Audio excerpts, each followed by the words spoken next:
So we've got a new tool out the toolbox, look. Oh.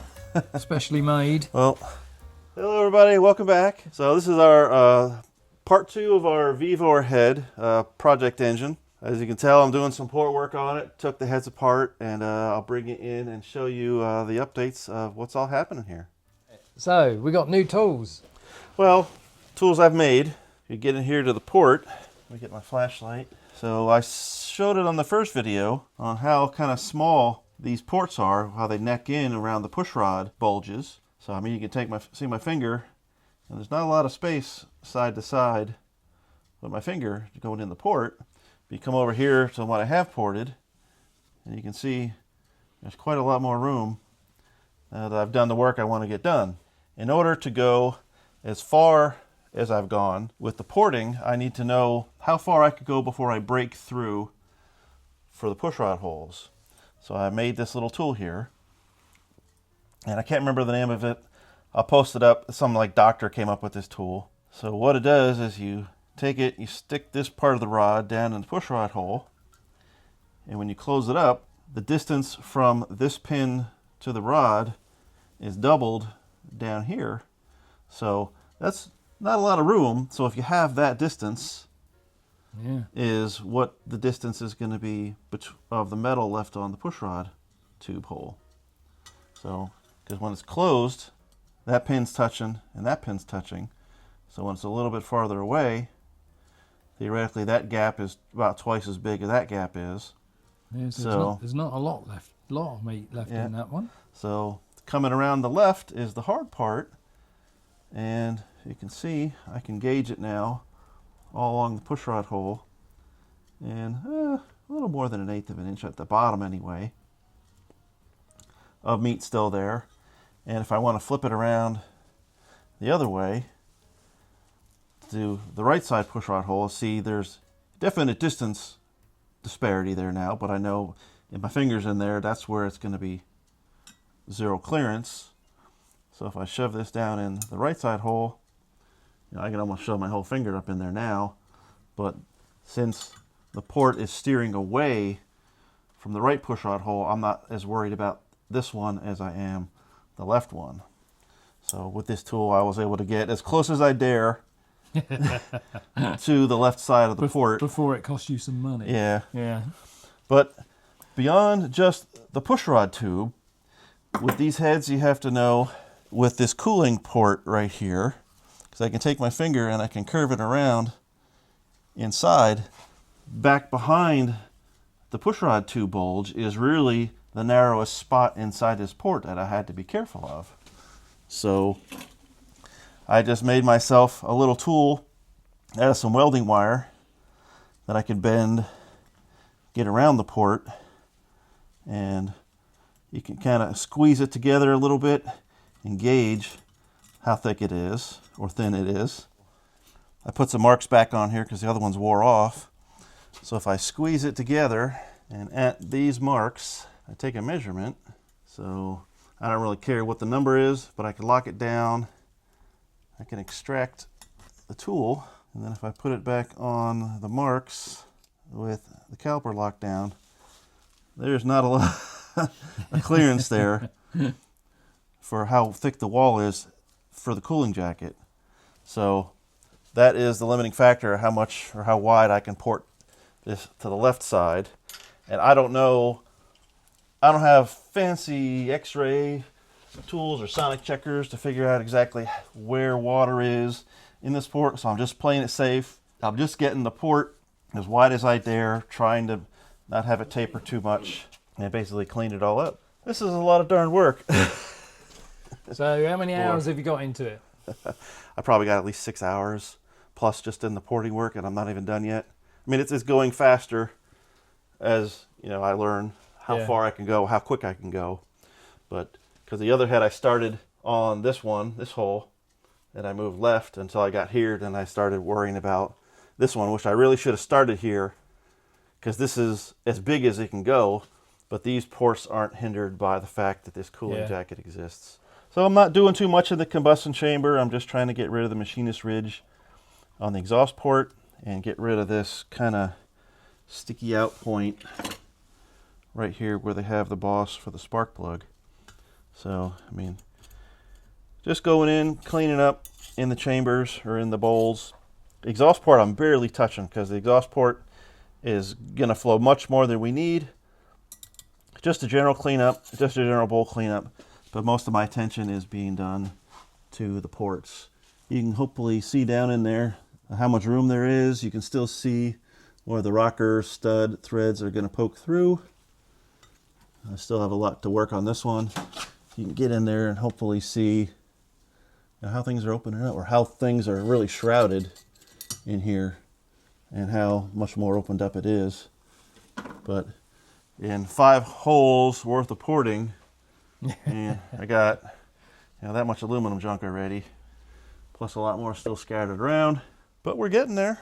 This will be a set of heads that won't be too bad by the time it's done. With that said, after these are ported, I looked at the valve job itself. Although the valve job is good as far as concentricity and sealing of the valves, I didn't like where the valve seat face touched the valve itself, because I wanted to go into this and do like a 30-degree back cut on the intake valves. But when I lapped the other head, where it wants to touch the valve is right where that 30-degree would be put.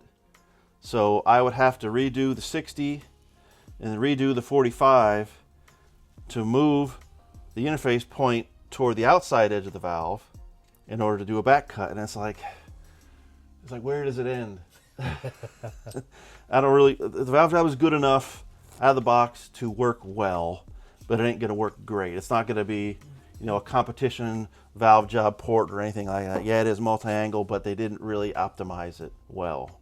And the exhaust port, they didn't really have very much contact point for what I thought you should have for heat dissipation out of the valve. So I wanted to redo the 45. Once I redid the 45, there wasn't much 30 left. So for the transition into the port, so it's like, there's compromises everywhere. It'll work. The valve springs will only work in a very small window of camshafts, in my opinion. You can take these heads, and like I said in the previous video, just a small hydraulic roller cam, and that's all. But we want to run these heads with a flat tappet cam. And nitrous. So in order to run a flat tappet cam, you want lighter seat pressure so you're not wearing out or causing excess friction on your lifters. And with 140, 145 pounds on the seat is a little excessive for a street going car.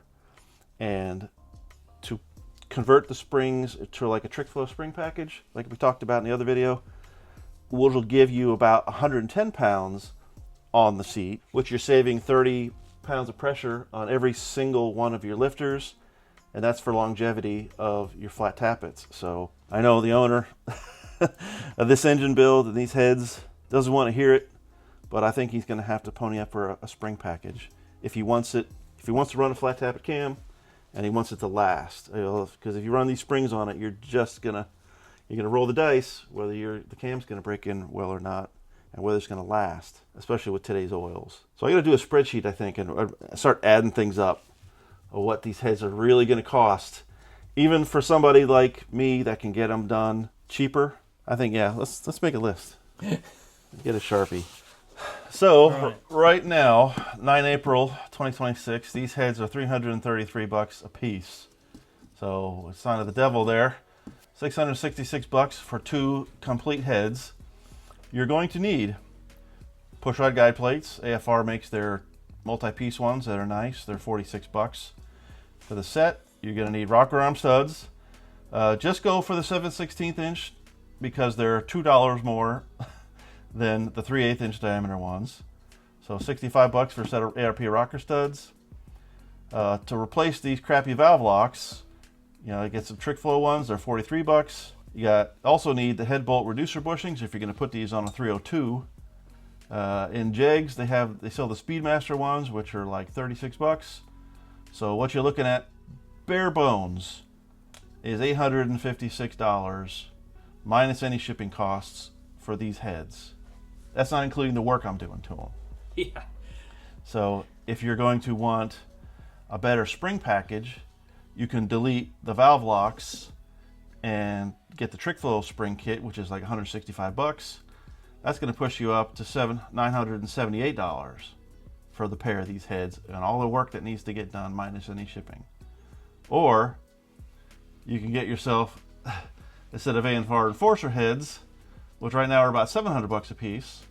It's going to include pushrod guide plates, the rocker arm studs, the head bolt reducer bushings. It's going to have a better spring package.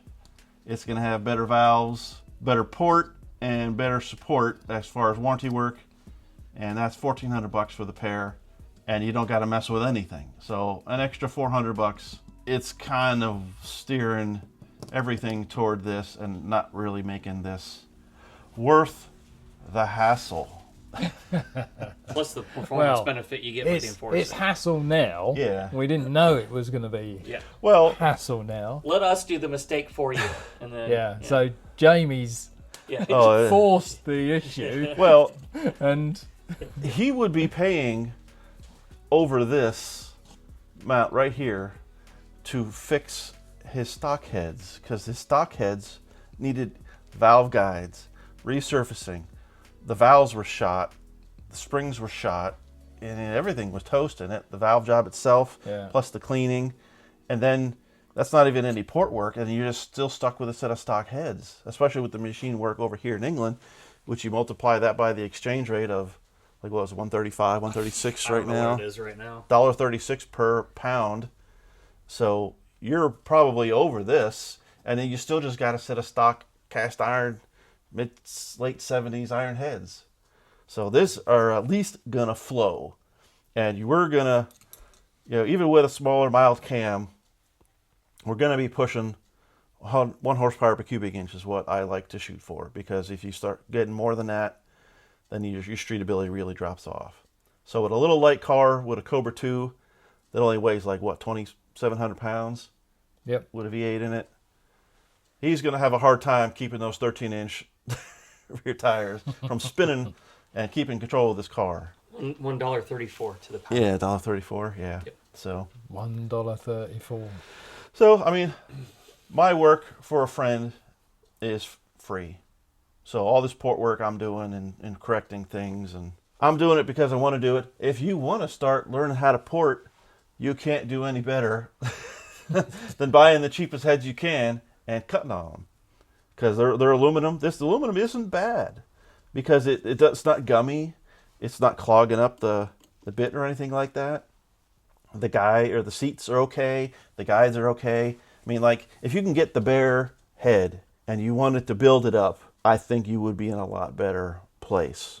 But then you're going to get expensive valves and expensive springs and all the stuff, and then you might as well, who knows what the machine shop is going to charge you. And then I would still steer over toward the Chinese AFR Enforcer heads anyway. But if this is the world you want to live in the cheap realm of cheap aluminum heads for small block Ford, this is the reality. Unless you step up to real trick flow 11R heads or AFR or Renegade heads or Brodix heads or anything else. Higgins. Which is TFL. Hammerheads. Heads. So if you want to live in the cheap world, this is what you got to deal with. You got to scrimp and try to figure out exactly to build a nice set of heads. This is what you got to do. This is the minimum I would ever want to do to put a head like this on an engine that I'm putting my name on. There you go. I don't know what else I can say. If you got a question, put it in a comment. I'll be glad to come back and answer it for you if I can. But yeah, this is just learning. When I'm all said and done, I'll put out another video, because over here to my right, the block we're going to be using, back from the machine shop, all fresh. I don't think you've seen it yet. So board 30 over. It's been decked, all ready to go. Just need money for parts, cam bearings, engine bearings, get the crankshaft cleaned up. Got the intake we're going to be using here. Ran it through the blast cabinet, so it's looking a little bit tidier. But even these ports are not very much smaller than what's on the heads. I mean, they look a little smaller, but I ran the caliper across it, and I could do work on this intake. You could. Yeah, and make it really match. But I don't think there's a benefit in it at the performance level. He's probably just going to run a Holley 600 on it. Yeah. Or an Edelbrock 600. I think he's got an ABS 600 that we're going to try because he's got it. And it's going to be cheap and free. We'll make up for the mismatch of port with nitrous. Oh, so yeah. Says the guy who won't buy Yeah. nitrous on his car. Nope. So, yeah, this project will be interesting. Definitely a different side of the spectrum than I'm used to building. But if you don't mind, give the video a like if you enjoyed it. Was that a me? Give me a like, and not us a like. Yeah, I heard Eh? it. Us. Yeah, look. Give the video a like. I mean, John has his own fans. Yeah. I didn't say give me a like. I said give the video a like. I'll have a word with Richard It was implied. and Matt. Yeah. So fuel. I see it today. £1.99.9 for a litre. Diesel or regular gasoline? That was diesel, Okay. but still, that's £2 a litre. So it's this Right. much per dollars per gallon. I'll put it up here. Yeah. I'll do the conversion later. So the Bronco is 110 litres to fill it up. So that's £220, Mm-hmm. and then you got to times that by 132. So yeah, the war is impacting us different over here massively, than it is in the yeah. States. Yeah. Yeah. Because I still remember in 2008 when gas was over $4 a gallon under Obama. Yeah. But now it's just getting to that point now in the States and people are complaining. But it was that way. We've definitely seen it this side before. Yeah. And that was when I was driving across country with a U-Haul truck. Yeah. Because you were going out to New Mexico. Yeah, and I had to pay for the gas because I was moving myself. And the gas shot up to that much money, and I was like... He's reefing in the slow lane. He's pushing his truck for some of it. Or his car at that time. You didn't have Well, yeah, it's just whatever. So, anyway, guys, thanks for sticking around, and we'll catch you again soon. Bye-bye.